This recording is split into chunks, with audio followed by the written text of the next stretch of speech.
Inside of my forever world, I set up milestones spanning the first 1000 days. And now I've finally surpassed day 500, which means villagers are unlocked.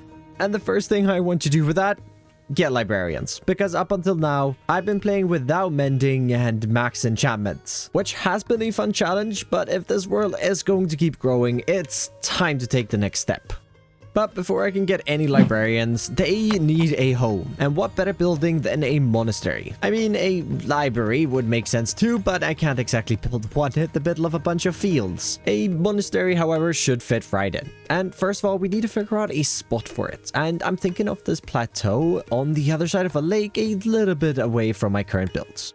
Which does lead to a bit of an issue, since one of the rules I have in this world is that all of my builds have to be connected with paths. So even though we have surpassed the day count of 500 by nearly 60 days already, we're going to have to wait just a little longer to get mending on our tools and start chopping down the forest currently covering the stretch of terrain that I'd like to bring the path through.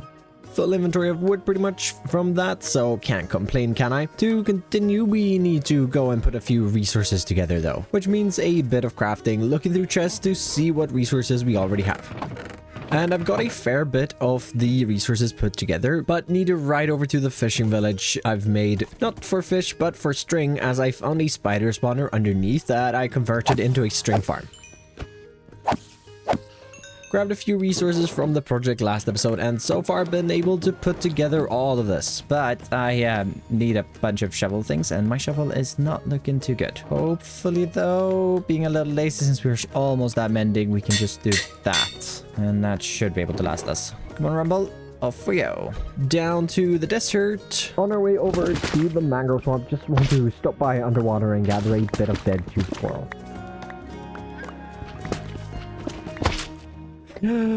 Just that little amount should luckily do, so let's get ourselves over to the mangrove swamp, where I need to restock on mud as I am all out of it, and it's one of the main blocks I use for my path palette. Not to mention that I've got an idea for how we can use a bunch of regular mud to make the stretch of path a little more interesting.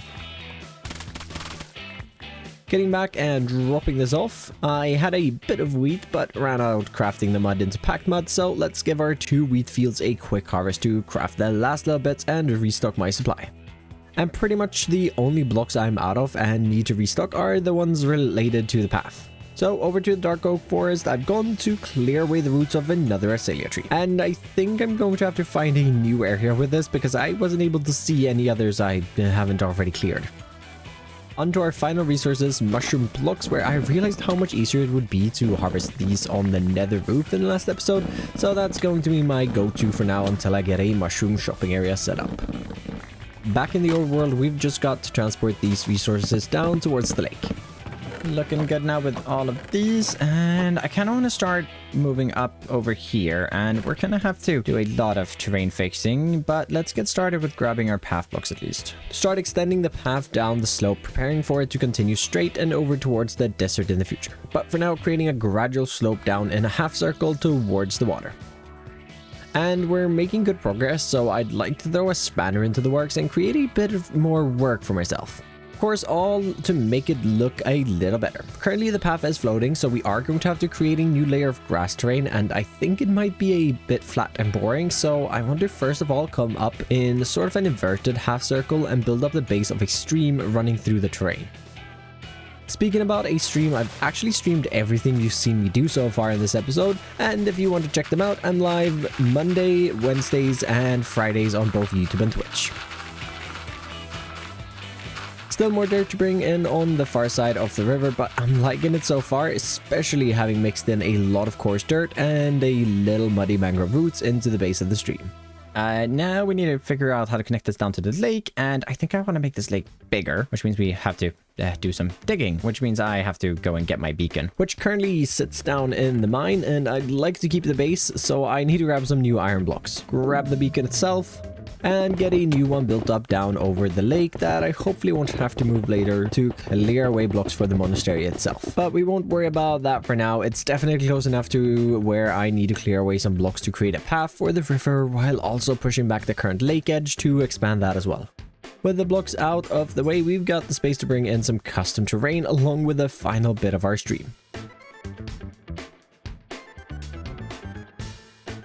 It's all starting to come together, but we need to bring the path across the obstacle I've created, so I want to build up a very simple little bridge with a stony texture using our tube coral we gathered earlier, along with some bubble and other grey blocks, finishing it off with our mandatory lodestones to increase the load bearing of the bridge.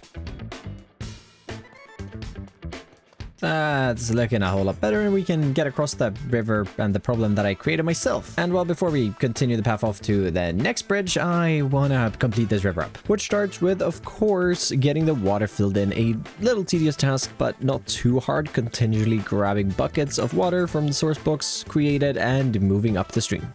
But it's a bit bare, and since I will be transforming the bottom of this lake, eventually I'm grabbing some seagrass from it. This, in combination with a bunch of other foliage items such as small drip leaf, mango roots, firefly bushes, normal grass, couple of crops, and sugarcane, will be the palette for the foliage near the river. Oh, that's looking really good. Just gotta add in a little lantern up here to light it up, and I just love the foliage coming down here. We can now completely ride down this bend. We're not gonna think about the terrain over on this side. Right down this bend and over the first little bridge, which... foliage. Now we just have to do some more digging, because bringing a bridge over here is really not gonna look that good in my opinion. So I think we've got to get over to around this point and bring it across diagonally here, especially since I want to build the monastery right about there. I want to continue the custom cliffs over by the waterfalls over this direction, but first I need to figure out the path itself, clearing away a few trees and layers of terrain, and bring the path coming through and over to the start of the second bridge. Feels really good, but I would really like to extend these cliffs, and while my shovel is not going to take that many more blocks, so we need to sort that out real quick. And I do think I'm just going to be lazy once again. This terrain didn't need to be pushed back quite as far as the head of the stream, but still trimming away a few of the outer layers of terrain to make it ready for some cliffs.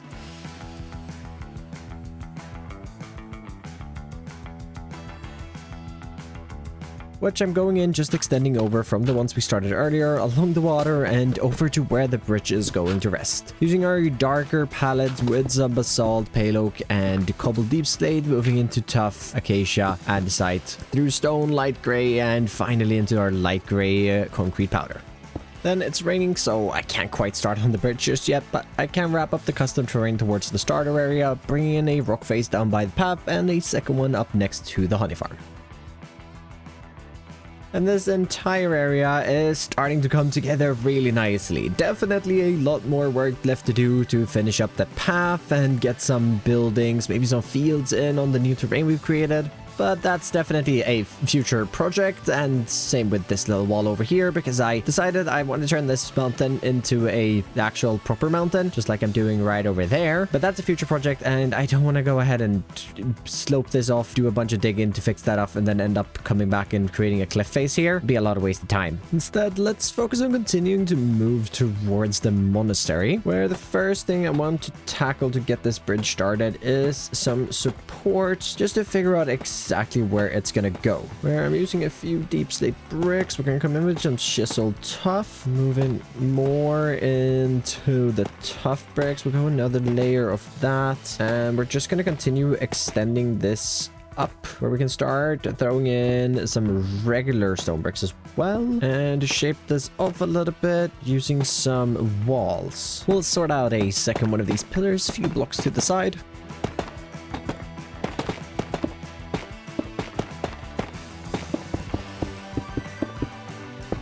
Up across the lake, and also extend in another two over here to get our bridge endpoint marked out. Where with this, I want to work on the structure of the bridge, where I've got some polished tuff with me, where using this will mark out how the arch is going to sit.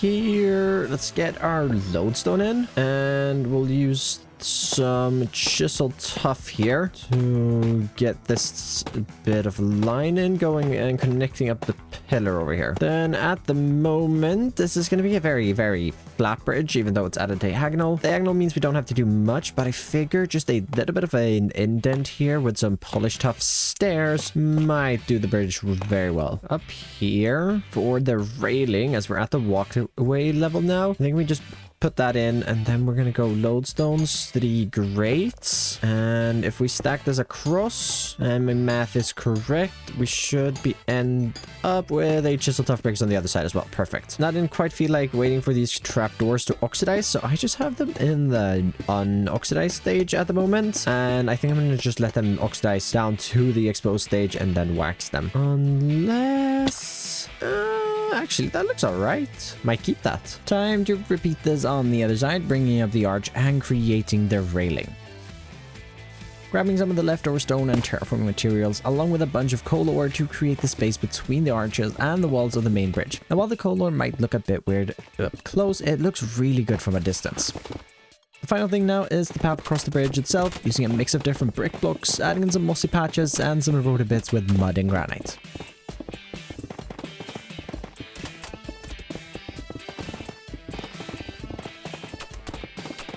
Where after 30 in-game days, about 7 IRL hours, we've taken this area from this into this with our path running across 3 bridges over a custom stream, all to reach the site of the real project of today. Building a monastery to house all of my librarians. But so far I've only gathered the blocks to actually build the path over there, so we need to head back here to the starter base and get back to some more material gathering. First, just gotta drop off everything I was using just now to build the path. First off, going through my chests, I've got less than a stack of moss blocks, so headed down here into my moss farming room, which definitely needs to be replaced with a moss farm at some point soon, but for now, the good old manual way is what we've got to do. Then while on some foliage gathering already, let's head over to the jungle, as I want to gather a bit of vines. I sort of turned off vine spread and forgot about it since I'm so unused to using vine because it's normally such a pain, but for this monastery I think it could really help sell the old vibe. Also had a bunch of resources just laying around the storage room that I've been able to craft down and didn't even have to age any copper. And we're making pretty good progress. Heading down into the mine as I need a few more stone resources. Heading off into a cave and finding an andesite blob that I can snatch just a few andesite blocks from. Conveniently, that uncovered a tough pile, which I also need to restock on. Don't need that much, just about 5 stacks, so not really worth moving the beacon over. Onto some final mismatch blocks, I need to get some more black dye, so down in the lake hunting squids. Back at the base, just running over to the sheep farm as I need a couple of different wool types as I want to give the villagers beds. I know, crazy. I also need spruce, which I'm pretty much all out of, so chopping down 2 of the large ones I had in my backyard. Riding over to the fishing village area as I do need more string, but I'm also here to gather up a bit of clay from the river. It's going to be so nice once we get our mason villagers set up and can buy brick. Speaking of which, I've got no idea what I should build to house my masons. Let me know down below if you have any idea. Back home, final resource I need now, just a few leaves, as of course we need a custom tree, gathering up some azalea leaves along with some birch. With our resources gathered, I of course want to get started on the monastery. But it's probably a smart idea to first start breeding a couple of villagers so that I can start rolling trades. Our first villager should be simple enough, as I managed to trap a zombie villager next to the bridge. And I mean, I haven't lit up the area underneath, so maybe we can get lucky with a second one? Nope, just a bunch of normal zombies. Well, let's wait for night, and while we do, brew up a weakness potion. Need a spider eye, sugar, and brown mushroom. Craft that into a fermented spider eye and grab some bottles. Plunk that in there.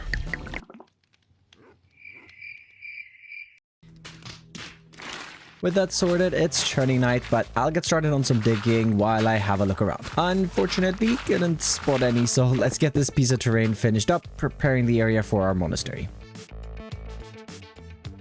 Well, since I had no luck with a second villager, let's get rid of him, throw our splash potion, and get this guy cured. And I guess run over to the fishing village and get myself a second villager. On our way, let's just hop Realized I only had 2 villagers at the fishing village left and want to keep them for my fisherman hall, so floated over to the Acacia village to kidnap 2 villagers from here, flying them back to the plains on this very painfully slow happy ghast. Running the already cured one over the bridge. We've now got 3 villagers to start breathing, so let's construct a little temporary home inside of this hill for them to live in for now. And I can't stop myself. I've got 16 enchantments to get in total, so it doesn't hurt just to start rolling a few.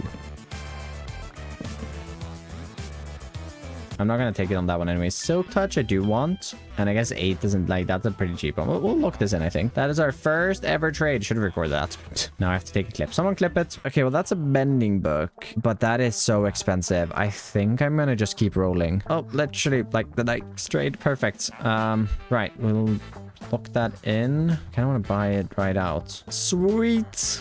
We have mending books. We have access to mending books. It's official.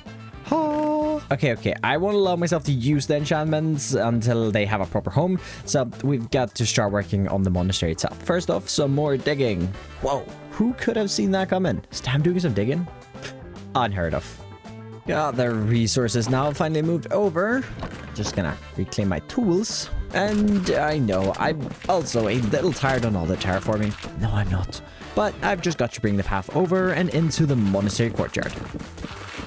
And this isn't terraforming, it's just a quick oak tree, because we haven't built a tree today, and we can't have that, can we? Just like we can't have you not being subscribed. So, you should subscribe, like the video, and comment whichever emoji this video reminds you of. Got this little chain coming in here. We just gotta throw in a little lantern and I'll just love a custom tree. And I wanted to give the little emoji comment thing a try just because my comments have been really low lately and it really helps me out leaving a comment. Even just saying no comment does so much. Anyhow, enough self-plugging. Let's get these blocks dropped off. To start this monastery, I want to base the design of a real-life monastery located in Vadstena, a city here in Sweden. And the monastery used to be a lot bigger at its height than it is today, but to start, I'd like to build the sections of the monastery that still exists today, spending a bit of time marking out the footprints of 3 buildings.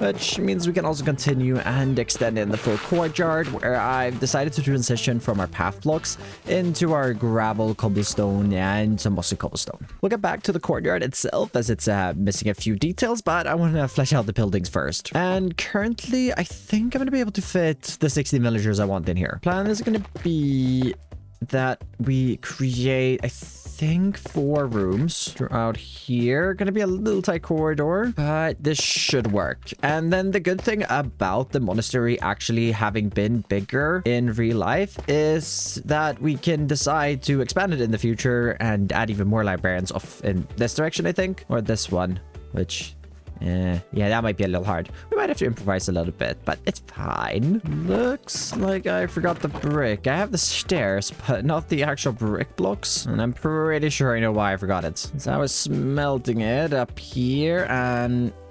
Okay, that's not enough. Oh, wait. I might have brought it down here earlier and put it in. Yep, well, it's right here.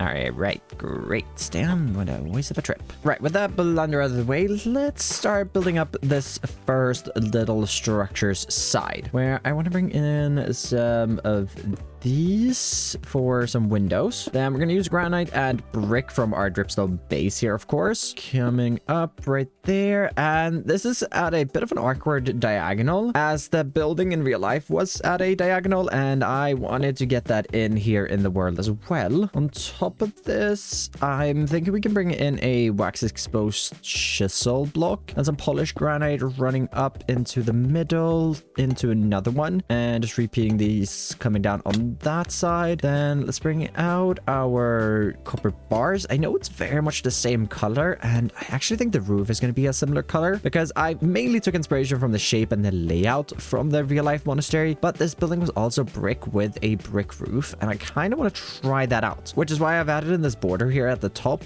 Otherwise, it's going to be very hard to differentiate the two. Another thing that I think I'm going to really love here, as if this has been something around for a long time, is adding in a couple of vines and some copper trapdoors on the inside of these. Continuing this along the rest of the building, adding in a few one-tile windows for the villagers to look out, continuing with our chisel copper and polished granite trim for the long side walls too. And before we tackle the roof, let's get the other villager building extended in. I'm gonna want some more polished basalt, bunch of tough brick, some tough definitely won't hurt, and we can actually use a bit more brick, grabbing some of our mossy stone bricks as well. For the roof trim, we got some andesite here that I think will contrast pretty nicely. Using these blocks, we can build up the walls of the second villager building, then polished basalt as some structure, while the bricks along with tough cover the walls, swapping out the windows with some more oxidized copper bits, and completing it off with our andesite trim. I do think that the spikes are missing just a little bit of something, and I do have a few gray candles that I'd like to throw in there. But before we do, this building is going to become a lot of brick, and I left a small little gap here over on the backside. So utilizing the same block palette as the other structure, just on a smaller scale, we can fill this gap up and add something a bit more interesting. It also matches with our inspo. And let's get the majority of the rest of the building finished off with a roof where, like I said, using mainly brick and granite, but also adding in some darker patches with mud bricks and spruce, as well as some erosion with mossy blocks. And down here, it definitely looks a little weird with it all just being a lot of brick, but I think once we get some foliage down here on the ground, and especially already having the green here from the vines, taking a step back, I think that that's going to work out, especially with that little edge that we get here. I know not everyone is a fan of these no overhang buildings, but I do really like them from time to time. For the other one over here, which also doesn't have any overhangs, nonetheless, we can grab some deep state stairs. Got our iron bars and our candles. Ooh, and some stone pressure plates. I said just like to run these across here just to make sure that nothing spawns up on the roof. Then to build up the roof itself here, going from our deep state tiles all the way up to our cobble deep slate.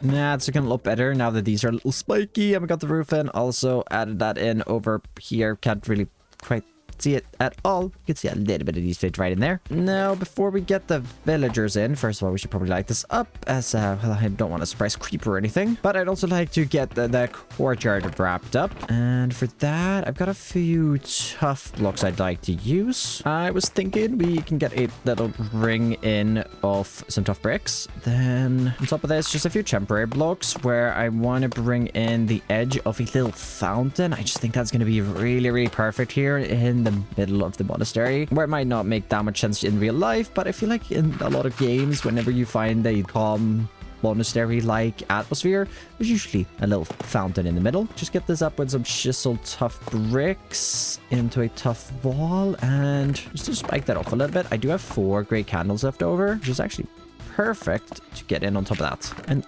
also, I think this one is going to be a little small for us to bring in some actual water here up top. We will bring in a little down here at the bottom, which creates a little infinite source, which is going to be perfect for... Uh-oh. Oh, okay, good. Perfect for what I want to do next. But first, if we have some of our polished tough slabs, we can maybe use like a little cyan glass pane. I'd love to be able to debug stick this, so to just have the single dropping one down and having not connected to this block. But I couldn't really figure out a good way to do that in survival, unfortunately, so this will just have to do. And as an additional little thing, got a few more candles, which we can just kind of sprinkle around here, as if this is a sort of little shrine like thing. Oh, not in there. Maybe not on each block either. Something like that. Do I have a flint steel? Nope. I'll have to go get one. To wrap up the rest of the courtyard, I want to start a few gardens, preparing them with moss and leaves filled with water. Covering the flowering azalea leaves with a moss carpet and creating some hedges out of regular azalea leaves. All to prepare for me to bring in a very fitting crop with some sugarcane, adding in a few string bits so that once it goes up, it will all be at varying different heights. Throwing some doors on and the exterior is starting to come together. Interior though, well, needs some work. So getting that sorted with a super simple interior with some dormitory style rooms that will fit 2 villagers each. It has a space for a bed, lectern, and at least 3 chiseled bookshelves for me to fill with the enchanted books the villager sells. Now it's time to get that grind started, because I have 8 villager rooms, so a total of 16 villagers to roll. Now there are 40 enchantments that we can trade for, so we'll have to be a bit selective for now. There are a few which are a must-have though, such as Unbreaking 3 and Efficiency 5. And then I'm going to try and get all of the enchantments I need to max my gear. That's protection. That's better volume 4. Perfect. Design, I want some sweeping edges. Sweeping edge. Oh, that's really expensive, but that's Smite 5. That is also really expensive, but we're just gonna get 1 book, so that's Blast Prod unlocked. Efficiency 5 for 16 emeralds. I think I think you can get 17 and we have 18. Oh, that is beautiful. Beautiful, beautiful, beautiful. Oh, wait. Okay, well, that's looting 3. Bit expensive, but that's fine. Sharpness for very, very cheap emeralds. Oh my god, we got him breaking 3 for 13. We got him breaking 3 for 13. Oh my god, I've never had it that cheap before. Holy huge. Courtyard. Yay. Okay, that is so expensive for Depth Riders 3 book, but I've also rolled 537 enchants now with lecterns, and I am very much done. That's all of the villagers I want for now, which means I need to focus towards getting emeralds, which has been clearing out a decent amount of space underground nearby, something I definitely should have done before I started rolling all of the villagers. Also that I can create another area with the same leaves pattern as the gardens upstairs to create an actual sugarcane farm that I will be harvesting from to get paper to get emeralds, which pretty much has killed the entire durability of my shovel, and I want to make this about 9 times bigger, and that should hopefully be enough to get a bunch of emeralds, at least now until we get another villager trading hall, as we're only at 41, and to max my gear I need about 400, so about 10 times of what I currently have. Luckily though, I have a bunch of books since I now have leather, and my mending guy actually trades 1 book for 1 emerald, so that's gonna help me get a couple at least. Yeah, we should probably expand the sugarcane farm before we finish up the building, but to do that I have to grab 2 mending books. Back at the base for now, I'd like to just switch this pickaxe out for one of my silk touch with efficiency 5, so that we first of all can put some mending on that and also put some mending on my shovel. Oh, 3 mending tools, that's amazing. Only took me 629 days, but I'm pretty sure we can finally say that villagers have been completely unlocked. Down here in the XP farm, we just have to stand for a little bit to get our tools repaired. Okay, we'll be back here later. I don't think I'm going to repair up the fortune pickaxe now. We have... Oh, I honestly don't even know what to say. It's so nice being able to repair your tools like that. Even though this XP farm is now very, very slow. Yeah, we're gonna have to get a new one, which I'll probably wait another 400 days until we get to the end, because I don't know, the other alternatives don't really sound too enticing. Back here, I'm sure. I left all the doors open. Smart stem. Let the zombies get in. I'm sure we can do another craft of that. Perfect. Here's up to a stack of emeralds. Yeah, which means we still need a lot. At least we can buy all of the 5 Unbreaking books I need. No, we can't. Oh, they're 13 now. Oh, well, oh, no, just about. Perfect. Right, guess I'll go and expand the farm. Continuing to expand the sugarcane farm, another 2 chunks, and clearing the space for 3 more chunks. That took about 30 minutes, and, well, I can't really be bothered filling in this with the sugarcane farm at the moment, because, well, I don't really even have any sugarcane. So I think we'll get to some building, and then honestly I think the best way to get this is going to be through the books trading, which means I do have to go and stand at my hoglin farm for a bit to get some leather. And first on that list is definitely completing the stables up.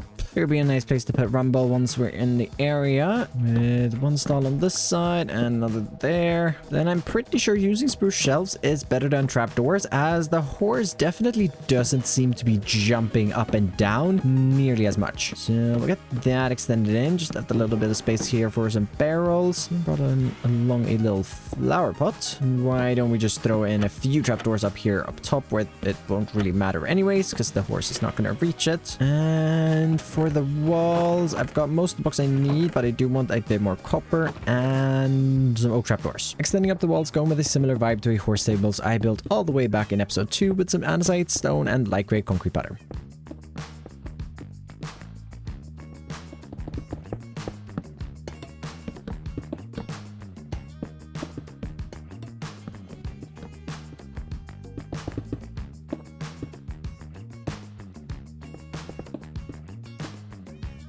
From the lever and fence to support the roof, I'm building a jungle mud brick roof with some mostly cobblestone and stone bricks. That's looking really nice. I'm pretty sure that the building on the actual Vastena Monastery wasn't a stables, but I saw some larger openings and I thought it just fit really well. Plus, I didn't really need the space for villagers because I have everything I need. And, well, we have a ton more space over in this direction for when I want to expand this to maybe make some space for glass trading villagers. That could be really handy in the future. Heading down into the sugarcane farm. It's not grown fully, but it's grown a fair bit, so let's just get it harvested real quick. And that's a bit over a stack of emeralds and 8 more books. Might have to get some more leather here soon. Still got the cliffs we dug out to fix on the monastery side, repeating pretty much exactly what I did on the opposite side of the lake that currently looks sort of like a river. We'll sort that out in the future. For now, finishing up the cliffs. Down by the lake, I want to bring in some mud and foliage to get started on the lake edge, pretty much again repeating what I did at the river earlier.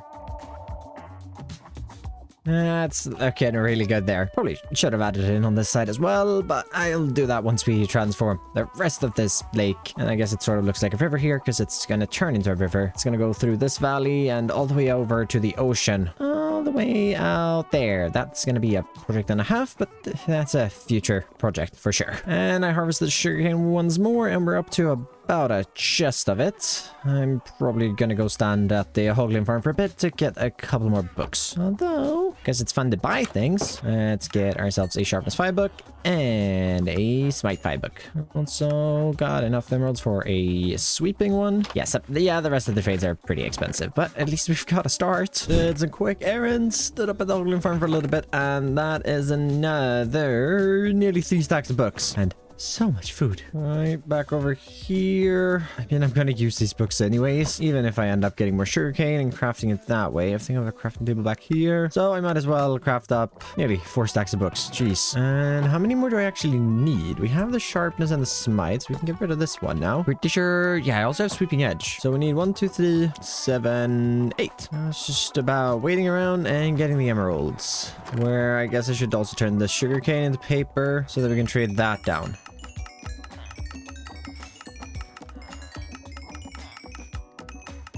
Should be the final trade.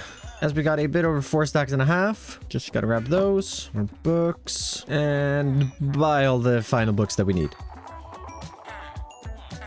And that should be all of the books I need. Ooh, that's a few. Back home, let's start combining some of these to get the perfect gear. 1 eternity later. Well, all of those levels got me my enchanted boots and nothing else. Well, I managed to put mending on the hoe. So, yeah, now it's 30 levels. Running over to the castle. Down here into the XP farm where... Oh yeah, well, the boots gotta be repaired first and then we'll start getting up the levels to combine a bit more. Spending a bit of extra time just getting all of the tools repaired. I finally got a perfect sword with, first of all, sharpness 5, and thankfully no more knockback. Oh, do I hate knockback. Not only that, we've got feather falling on our boots, we have the rest of our armor, and we even have... Oh, I'm really excited about just having max gear, I'm not gonna lie, because it's been 645 days in the world without getting it, and that is by far the longest time I've gone before getting max enchanted. Cleaning up around the lake and monastery, the project has turned out amazing. Not only do we now have fully enchanted gear, but also our first villagers. Just need a better source of emeralds for the future.